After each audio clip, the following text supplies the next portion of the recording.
Hello everyone, कैसे हैं आप लोग।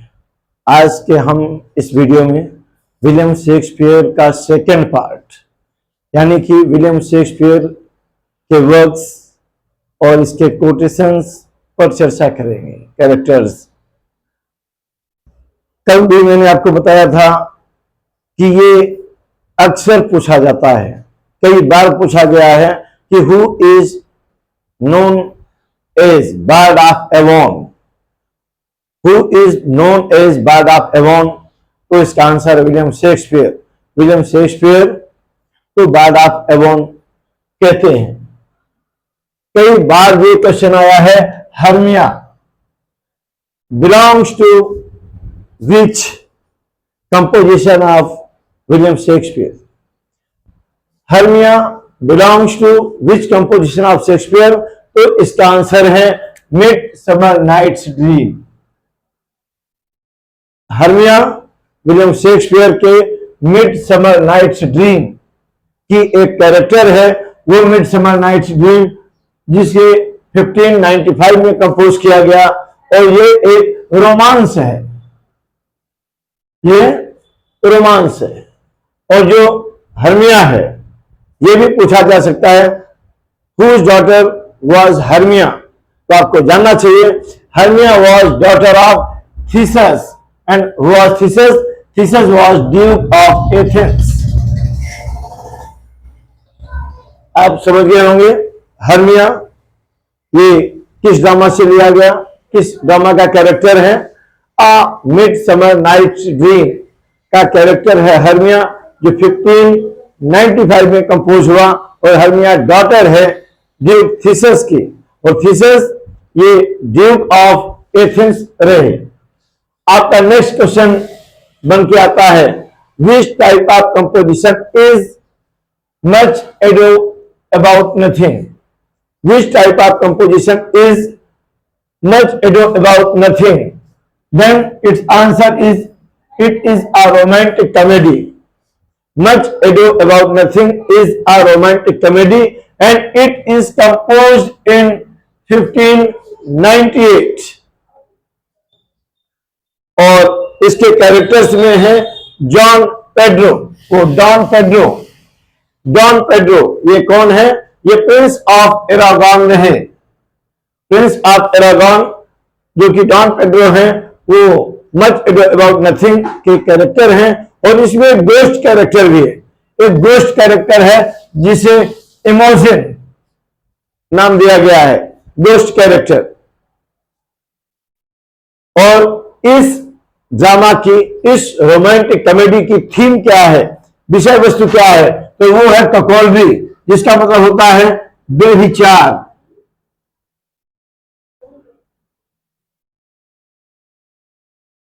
तो आपने देखा तब इस ड्रामा की थीम है ककोलरी, जिसका मीनिंग होता है व्यभिचार या इनफाइडेलिटी ऑफ वुमन, किसी महिला की बेवफाई।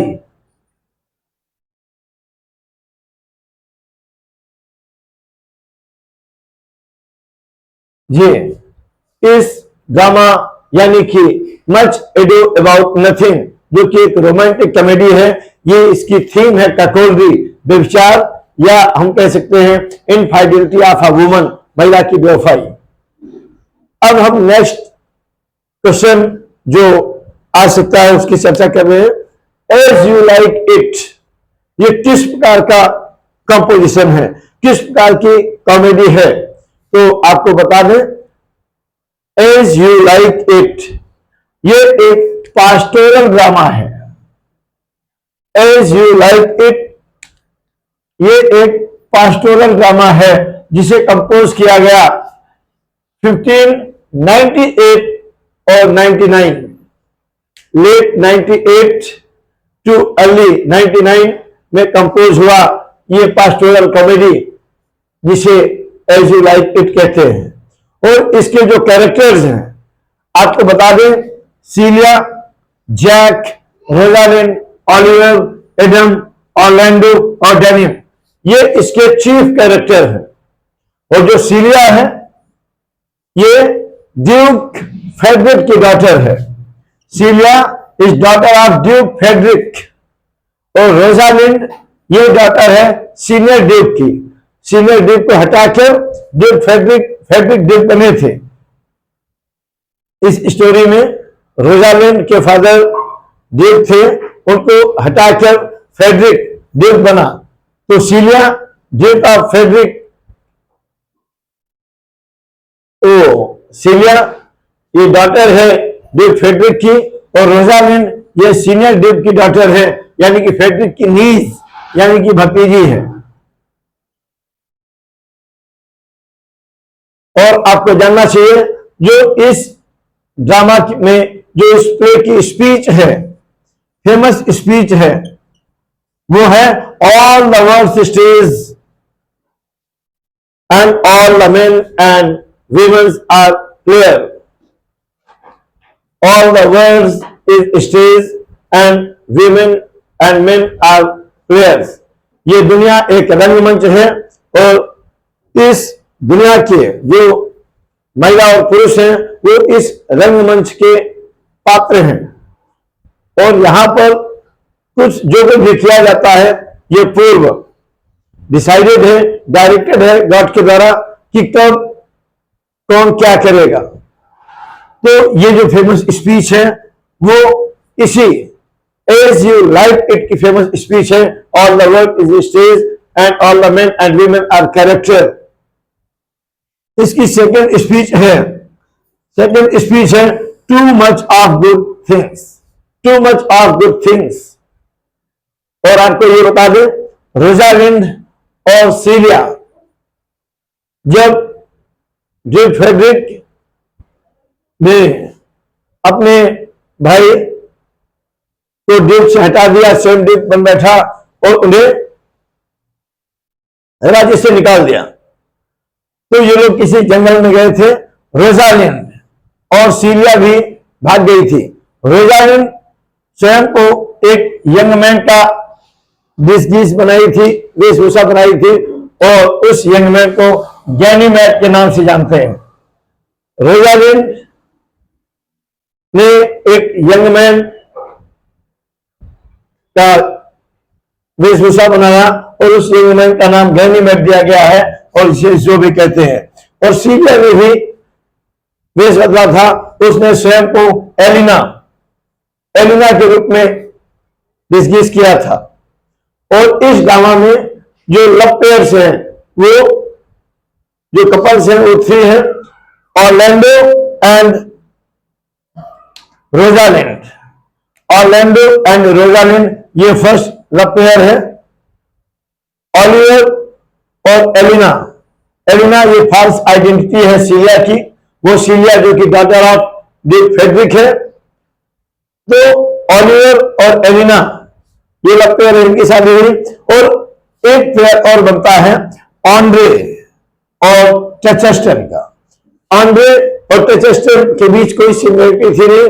ऑन्ड्रे एक कंट्री गर्ल थी, एक देहात के गांव की लड़की थी, लेकिन ये चाहती थी, सोशल प्रेस्टीज चाहती थी, और टेचस्टन इसके बॉडी को चाहते थे। और ऑन्ड्रे ये कंट्री गर्ल है जो सोशल प्रेस्टीज चाहती थी, और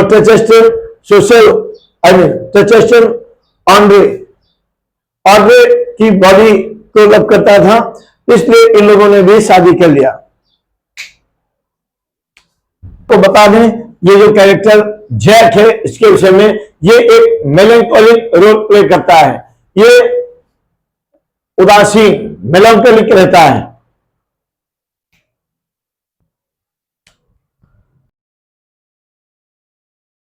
अब हम विलियम शेक्सपियर की फेमस कॉमेडी ट्वेल्थ नाइट पर डिस्कशन करेंगे। आपको जानना चाहिए ट्वेल्थ नाइट, जिसका सब टाइटल व्हाट यू विल है। व्हाट यू विल एग्जाम में आए या ट्वेल्थ नाइट आए, सेम चीज है। सब टाइटल है व्हाट यू विल, जिसे भी कंपोज किया गया 16 में। And which type of comedy is this, यह किस प्रकार की कॉमेडी है तो लोगों को जानना चाहिए। This one is romantic comedy. Twelfth night जिसे व्हाट यू विल के नाम से भी जानते हैं, जिसे 1600 में कंपोज किया गया और जो कि एक रोमांटिक कॉमेडी है। और इसके जो कैरेक्टर्स हैं वो है वायला, सेबास्टियन, ऑर्सिनो, ओलिविया और सर टॉबी बेल्च। इसके जो मेन कैरेक्टर हैं आपने देखा वायला, सेबास्टियन, ओलिविया, ऑर्सिनो और सर टॉबी बेल्च। जो वायला है वो इस ड्रामा की प्रोटैगनिस्ट है। प्रोटैगनिस्ट मीन्स मेन कैरेक्टर होता है। जो वायला है वो ट्वेल्थ नाइट का मेन कैरेक्टर है। और आपको बता दें सेबास्टियन, वायला और सेबास्टियन ये ट्विंस थे, ट्विंस ब्रदर एंड सिस्टर। ये ट्विंस हैं, वायला सिस्टर है और सेबास्टियन ब्रदर है। प्रोटैगनिस्ट है वायला, ट्वेल्थ नाइट की प्रोटैगनिस्ट मीन्स मेन कैरेक्टर होता है। और वायला और सेबास्टियन ये ट्विंस ब्रदर एंड सिस्टर हैं। वायला सिस्टर है, सेबास्टियन ब्रदर है। और किंग ऑर्सिनो जो कि ड्यूक ऑफ इलिरिया रहे। ऑर्सिनो ये ड्यूक ऑफ इलिरिया रहे। ड्यूक मतलब किंग होता है, आप जानते हैं। ऑर्सिनो ये ड्यूक ऑफ इलिरिया रहे। ओलिविया और सर टॉबीबेल्ट, सर टॉबीबेल्ट ये अंकल थे ओलिविया के। और ड्यूक ऑफ इलिरिया ये सोचते हैं कि he is in love with Olivia. Orsino जो ड्यूक ऑफ इलिरिया है वो सोचते हैं कि उन्हें ओलिविया से प्रेम हो गया है, वो ओलिविया से प्रेम करते हैं। और इसके लिए वो अपॉइंट करते हैं सेजारियो को। सेजारियो कौन? जो वायला की फॉल्स आइडेंटिटी है। वायला जिस रूप में नाटक में स्वयं को प्रस्तुत करती है वो सेजारियो। इनका शिप रेक कर गया था, शिप टूट गया था और ये भाई बहन बिछड़ गए थे।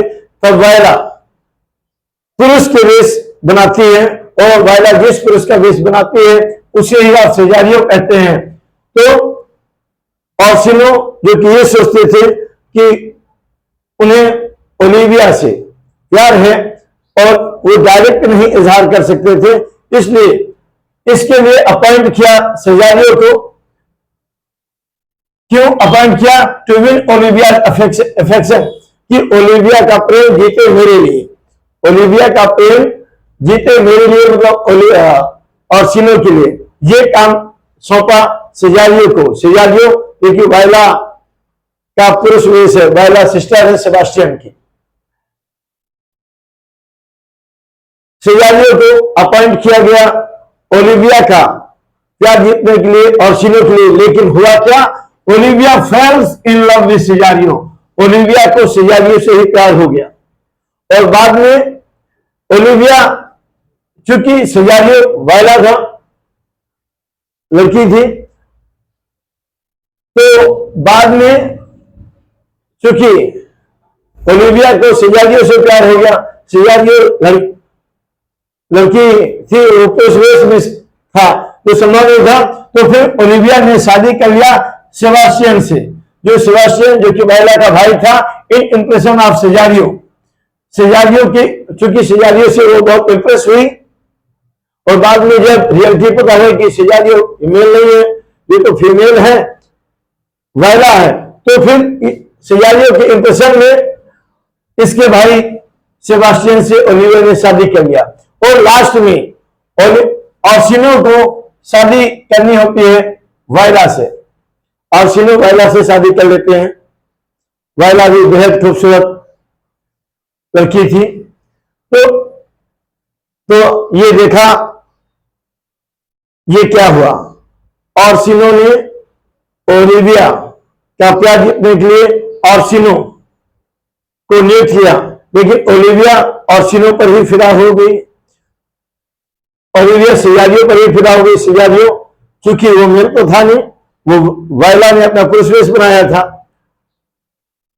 तो फिर चूंकि वो सेजारियो पर वायला पर फिदा हुई तो उससे शादी करना चाहती थी। लेकिन रियलिटी पता चलने के बाद उसके इंप्रेशन से उसके भाई से शादी कर लिया, सेबास्टियन से। और हमने देखा कि ऑर्सिनो ने अंत में वायला से शादी किया। और हम आपको बता दें सर टॉबी के विषय में, मारिया जो कि जेंटल वुमन थी, सर्विस ऑफ ओलिविया, जो ओलिविया की सर्विस में रहती थी, मारिया वो सर टॉबी बेल से शादी करती थी। वो सर टॉबी बेल जो कि अंकल थे ओलिविया के। और ये अक्सर पूछा जाता है, कई बार पूछा गया है कि what a plague means my niece, ये किसका स्टेटमेंट है और किसके लिए? What a plague means my niece, who said for whom? Then its answer will be Sir Toby Bell said to his niece Olivia, क्या बला है मेरी भतीजी? What a plague means my niece is famous statement of Sir Toby Bell for his niece Olivia. एक character और छूट रहा है, आपको बता दें, वो है मॉलवोलियो। मॉलवोलियो ये ओलिविया का अटेंडेंट है, ओलिविया का सहायक है, ओलिविया का सेवक है, जो कि वो सिख है सेल्फ लव का। वो स्वयं से बहुत प्यार करता है, वो स्वयं को बड़ा मेंटेन लगता है, वो स्वयं को स्मार्ट दिखाने का प्रयास करता है। और उसके बाद वो सोचता है, मॉलवोलियो सोचता है कि ओलिविया उससे प्यार करती है। ये मिसअंडरस्टैंडिंग है मॉलवोलियो की कि ओलिविया उससे प्यार करती है। वो मॉलवोलियो जो कि ओलिविया का अटेंडेंट है, उसका मेन सहायक है, उसके साथ रहता है, उसे कंफ्यूजन उसने पाल रखा है कि ओलिविया उससे प्यार करती है। और वो एक बहुत ही फेमस स्पीच कहता है। ये फेमस स्पीच मॉलवोलियो ने कहा है। वो स्पीच है क्या? Great, some achieve greatness and some have greatness thrust upon them.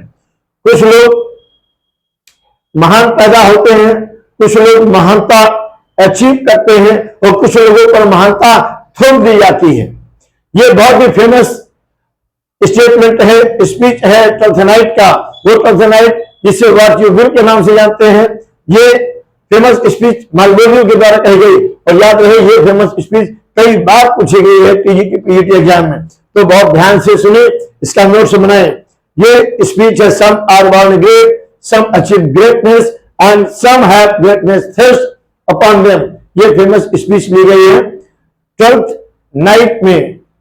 Twelfth night जिसका सब टाइटल व्हाट यू विल है, जिसे 1600 में कंपोज किया गया और ये मॉलवोलियो के लिए कहा गया। हाँ, एक बात मैं और बता दूं, ये जो ट्वेल्थ नाइट है, ये जो ट्वेल्थ नाइट है,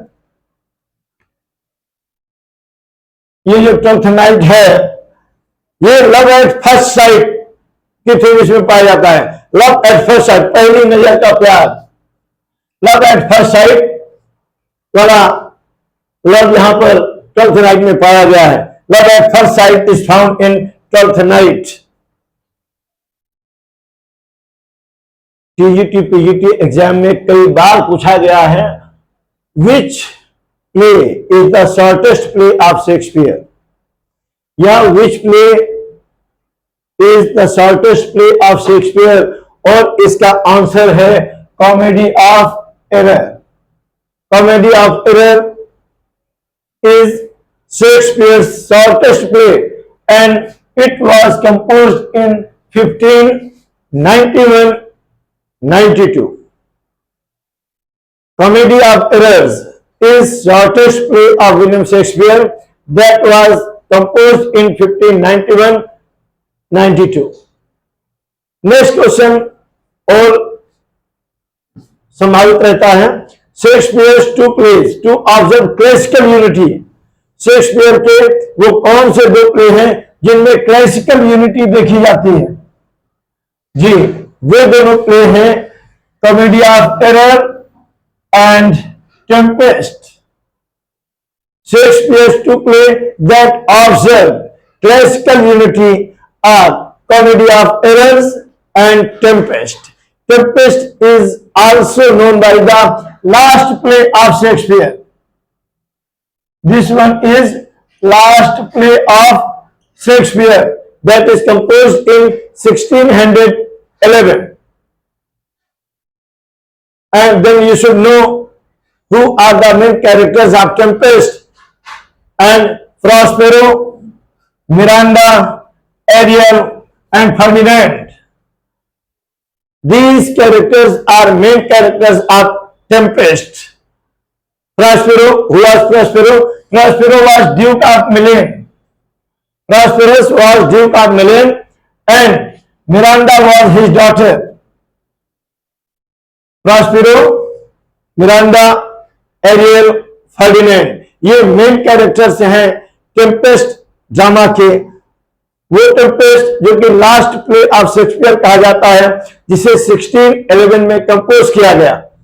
और जो प्रॉस्पेरो हैं वो ड्यूक ऑफ मिलेन है, मिरांडा उनकी डॉटर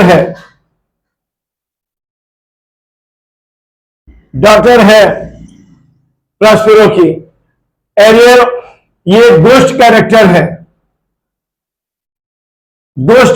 है, और Ferdinand is lover of Miranda. Ferdinand is lover of Miranda, ये मिरांडा का लवर है। नेक्स्ट क्वेश्चन आता है, which composition of Shakespeare classified as comedy? Which composition of Shakespeare classified as comedy but now it is classified as romance? वो Shakespeare का कौन सा composition है जिसे शुरू में कॉमेडी के रूप में क्लासिफाई किया गया था, लेकिन अब इसे रोमांस के रूप में क्लासिफाई किया जाता है? और इसका आंसर भी है टेम्पेस्ट। टेम्पेस्ट ये एक रोमांस है, इसका आंसर भी है टेम्पेस्ट। टेम्पेस्ट शेक्सपियर का ऐसा कंपोजिशन है जिसे पहले कॉमेडी के रूप में क्लासिफाई किया गया, लेकिन आजकल इसे रोमांस के रूप में क्लासिफाई किया जाता है। ये लास्ट प्ले है ऑफ शेक्सपियर का।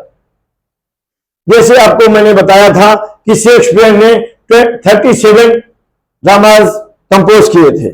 उसके फर्स्ट फोलियो में, जो कि 1623 में फर्स्ट फोलियो हुआ था, उसमें केवल 36 ड्रामास पब्लिश हुए थे, और वो पब्लिशर थे हेमिल्स and candle.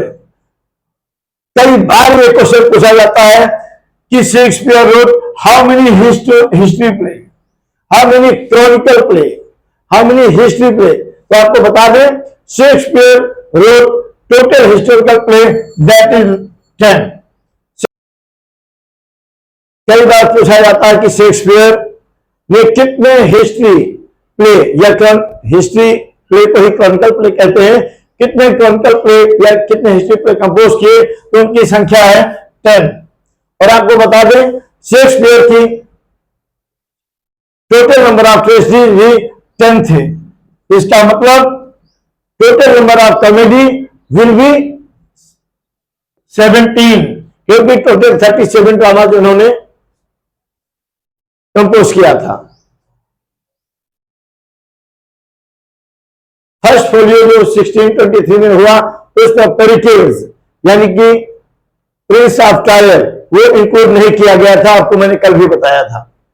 Antonio and Cleopatra, Antonio and Cleopatra ये भी एक ट्रेजेडी है, एक ये रोमन प्ले है, रोमन प्ले जिसे 1607 में कंपोज किया है विलियम शेक्सपियर ने। एंटोनियो एंड क्लियोपैट्रा ये एक रोमन प्ले है जो एक ट्रेजेडी है, 1607 में इसे कंपोज किया गया। और बता दें, इस एंटोनियो एंड क्लियोपैट्रा में टोटल 34 स्पीकिंग कैरेक्टर्स हैं, टोटल 34 स्पीकिंग कैरेक्टर्स हैं। और यह भी क्वेश्चन आ सकता है, एनॉर्मस अटर्ड स्पीच अबाउट, किसके विषय में यह स्पीच कहा है? एनॉर्मस में वो स्पीच थी, age can not wither her nor custom stale, age can not wither her, समय उसे भुला नहीं सकता और न ही रीति रिवाजें उसे भुला सकती हैं। तो ये किसने कहा था और किसके विषय में कहा था? तो आपको जानना चाहिए ये स्टेटमेंट कहने वाला एनाकॉर्डस था और ये स्टेटमेंट क्लियोपैट्रा के विषय में कहा गया था। क्लियोपैट्रा के विषय में, क्लियोपैट्रा के विषय में ये स्टेटमेंट दिया गया कि age can not wither her nor custom still. And now we are going to discuss on Hamlet. That was one of the most horror tragedy of Shakespeare. Shakespeare के मोस्ट हॉरर ट्रेजेडी जो 4 हैं उनमें से एक है Hamlet, और अब हम उसी पर चर्चा करने जा रहे हैं। हैमलेट, जिसे कि रिवेंज ट्रेजेडी भी कहते हैं। हैमलेट रिवेंज ट्रेजेडी के नाम से भी जाना जाता है, या इसे अब ट्रेजेडी ऑफ मॉरल आइडियलिज्म भी कहा जाता है। ट्रेजेडी ऑफ मॉरल आइडियलिज्म कहा जाता है। और यह हैमलेट, इसे कंपोज किया गया 1601 और 1602 के दौरान। हैमलेट ये शेक्सपियर के मोस्ट हॉरर ट्रेजेडी में से एक है, जो 1601 से 1602 तक कंपोज हुई। इसे रिवेंज ट्रेजेडी या ट्रेजेडी ऑफ मॉरल आइडियलिज्म भी कहते हैं। इसके जो चीफ कैरेक्टर हैं वो हैमलेट है, क्लॉडियस है। हैमलेट, ये किंग हैमलेट थे और उनके बेटे का नाम जूनियर हैमलेट था। तो यहां पर हैमलेट जूनियर हैमलेट से है, क्योंकि इस हैमलेट ड्रामा में जो किंग हैमलेट है उनका दोस्त नजर आता है, वो नहीं। तो ये हैमलेट है क्लॉडियस, ये अंकल ऑफ हैमलेट है। क्लॉडियस ने अपने भाई हैमलेट को मार दिया है, उसके बाद ये स्वयं वहां का दूत बना है। पोलोनियस, ये एक सामंत है, नोबल मैन है वहां का। ओफिलिया, ओफिलिया इसी पोलोनियस की डॉटर है। लॉर्टिस पोलोनियस का ये सन है। जर्ट्रूड, ये मदर ऑफ हैमलेट है और वाइफ ऑफ किंग हैमलेट है। ये जर्ट्रूड ने ही अपने ब्रदर इन लॉ क्लॉडियस के साथ मिलकर हत्या कर दिया था अपने हस्बैंड किंग हैमलेट की। और होरेशियो, ये लॉयल एंड ट्रू फ्रेंड है, ये true and loyal friend of Hamlet है। हैमलेट, आपको बता दें इसमें 7 सॉलिलॉक्वीज हैमलेट के द्वारा कहा गया है। एकल कथन, जब आदमी बहुत चिंता में रहता है, बहुत टेंशन में रहता है, तो कुछ बड़बड़ाता है, तो ये 7 सॉलिलॉक्वीज हैमलेट के द्वारा इस हैमलेट ड्रामा में बोला गया। और एक सॉलिलॉक्वीज क्लॉडियस के द्वारा बोला गया, जो कि अंकल था हैमलेट का। और इसी क्लॉडियस ने अपनी सिस्टर इन लॉ जर्ट्रूड के साथ मिलकर भाई की हत्या कर दिया था और उसके बाद स्वयं राजा बन बैठा था। और एक सॉलिलॉक्वी ये ओफिलिया के द्वारा दिया गया है। अक्सर प्रश्न आता है कि जब ओफिलिया देखती है कि हैमलेट लॉर्टे को धोखे से मार देता है और उसके बाद ये पागल हो जाती है, तो इसके हाथ में कौन सा फूल रहता है, किस कलर का? तो वायलेट फूल रहता है, violet flower. Ophelia had a violet flower in his hand after gone mad. ये पागल हो जाते हैं लास्ट में, जब हैमलेट इसके भाई लॉर्टे को मार देते हैं धोखे से क्लॉडियस समझकर। ये पर्दे के पीछे रहते हैं और हैमलेट समझते हैं कि ये क्लॉडियस है, तो उसे स्टैप करते हैं, छुरा मार देते हैं, ये मर जाता है। ये देख लेती है और ये हैमलेट से प्यार करती थी। ये पागल हो जाती है और उस साल पर वायलेट फ्लावर भी अपने हाथ में रखती है। कई बार पूछा गया है कि कौन सा फ्लावर हैमलेट कौन सा फ्लावर ओफिलिया अपने पागल होने के बाद हाथ में लिए रहती है। आपको बता दूं, ये जो हैमलेट ड्रामा है, इसको an artistic failure because of the lack of objective correlative भी बोला है गया है। किसने बोला है? Who calls this play, who calls Hamlet as an artistic failure because of a lack of objective correlative. और ऐसा स्टेटमेंट देने वाली टी.एस. इलियट रहे। टी.एस. इलियट ने हेमलेट, ड्रामा हेमलेट को बोला है Hamlet is an artistic failure because of the lack of objective correlative. T.S.. Elliot के अकॉर्डिंग हेमलेट ड्रामा में ऑब्जेक्टिव को रिलेटिव्स का अभाव रहा। और टी.एस. इलियट ने यह स्टेटमेंट दिया है। यह स्टेटमेंट भी कई बार पूछा गया है टीजीटी में। बहुत ध्यान से आप लोग नोट्स बनाएं और याद रखें। बेहद इंपॉर्टेंट क्वेश्चंस आपको बताया जा रहा हूं। इनमें से कई बार क्वेश्चंस आए हैं और आगामी परीक्षाओं में भी आने की बराबर संभावना रहती है। Famous quotations of the play, ये जो ड्रामा हेमलेट है इसमें कई फेमस कोटेशंस, फेमस स्पीचेज आई हैं। वो पूछा जाता है ये किस एक्ट में, किस सीन में और किसने कहा। तो जी आपका फर्स्ट कोटेशन है टू बी और नॉट टू बी, क्या करूं क्या ना करूं। ये हेमलेट ने कहा है। हेमलेट को जब पता चलता है कि उसके फादर के मर्डर के पीछे उसकी मां का हाथ है, वो एकदम टेंशन में रहता है, उसे कुछ समझ में नहीं आता है अब क्या करूं क्या ना करूं। तो वही उसकी शैली रखी है टू बी और नॉट टू बी। यह हेमलेट के द्वारा कहा जाता है एक्ट थर्ड और सीन फर्स्ट में। Neither a borrower nor a lender be. इस स्टेटमेंट को, इस कोटेशंस को पोलोनियस अपने बेटे लॉर्टे को समझाते हुए कहता है। यह पोलोनियस का स्टेटमेंट है, लॉर्टे को समझा रहा है neither a borrower nor lender be statement के द्वारा। Time is out of point, time is out of point ये स्टेटमेंट दिया गया, ये कोटेशन दिया गया हेमलेट के द्वारा। और हेमलेट का ही स्टेटमेंट है व्हाट अ कैसे रचना है ये आदमी पिलाता की, जब वो देखता है कि चाचा उसके फादर का भाई स्वयं मर्डर में शामिल है और शामिल है उसकी मां भी, तो ये स्टेटमेंट देता है what a piece of work is man.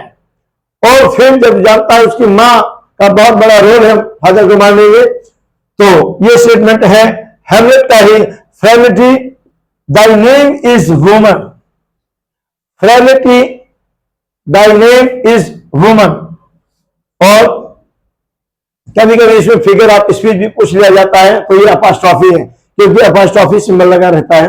फ्रेमिटी thy name is woman ये स्टेटमेंट देने वाले प्रिंस हेमलेट रहे। Brevity is soul of wit, ये भी बहुत ही फेमस कोटेशन है हेमलेट का। Brevity is the soul of wit. और इसको स्टेटमेंट को दिया पोलोनियस ने। बता दे इन विच ड्रामा, ये भी कई बार क्वेश्चन आया है। In which drama mouse trap scene is occurred, किस ड्रामा में माउस ट्रैप सीन मिलता है, तो उसका आंसर भी है हेमलेट। और आपको बता दें माउस ट्रैप सीन को मर्डर ऑफ गॉन्जिगो, मर्डर ऑफ गॉन्जिगो के नाम से भी जानते हैं। इस माउस ट्रैप सीन को ये हेमलेट में पाई जाती है। नेक्स्ट आगे की वीडियोज में आपको विलियम शेक्सपियर के अलग अलग ड्रामास का ऐसे डिस्क्रिप्शन देंगे। अगर ये आपको मैटर, ये वीडियो अच्छा लगता है तो आप इसे सब्सक्राइब करें। और ये वीडियो का मैटर कैसा है आप कमेंट करके जरूर बताएं। लाइक करें, सब्सक्राइब करें अगर आप ऐसे वीडियोज कंटिन्यू पाना चाहते हैं। Thank you.